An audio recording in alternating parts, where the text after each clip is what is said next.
அண்மைச் செய்தி. சென்னை ராயப்பேட்டையில் காங்கிரஸ் மேலிட பார்வையாளர் முகுல் வாஸ்னிக் தலைமையில் ஆலோசனைக் கூட்டமானது நடைபெற்றது.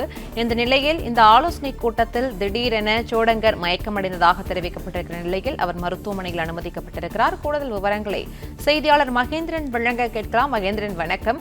தற்போது கிரீஷ் சோடங்கரின் நிலை எப்படி இருக்கிறது? தொடர்பான விவரங்களை பதிவு பண்ணலாம். சென்னை ராயப்பேட்டையில் உள்ள காங்கிரஸ் தலைமை அலுவலகத்தில் கிறிஸ் ஜோடங்கர் காங்கிரசின் தமிழக மேலிட பொறுப்பாளராக இருக்கக்கூடிய கிறிஸ் ஜோடங்கர் திடீரென மயக்கமடைந்தார். அவருக்கு தற்பொழுது முதலுதவி சிகிச்சை அளிக்கப்பட்டு மருத்துவமனை அழைத்து செல்லப்பட்டிருக்கிறார்.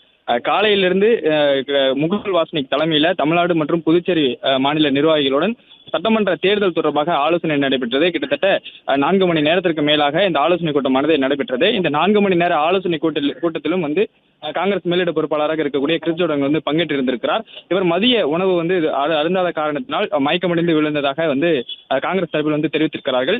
திடீரென மயக்கமடைந்த கிறிஸ் ஜோடங்கரை அவரது காங்கிரஸ் நிர்வாகிகள் முதலுதவி சிகிச்சை அளித்து மருத்துவர் ஒருவர் உடன் இருந்தார். அவர் முதலுதவி சிகிச்சை அளித்து தற்பொழுது மேல் சிகிச்சைக்காக மருத்துவமனைக்கு அழைத்து செல்லப்பட்டிருக்கிறார்.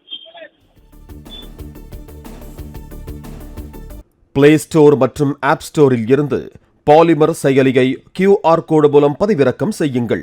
செய்திகளை உடனுக்குடன் பெறுங்கள்.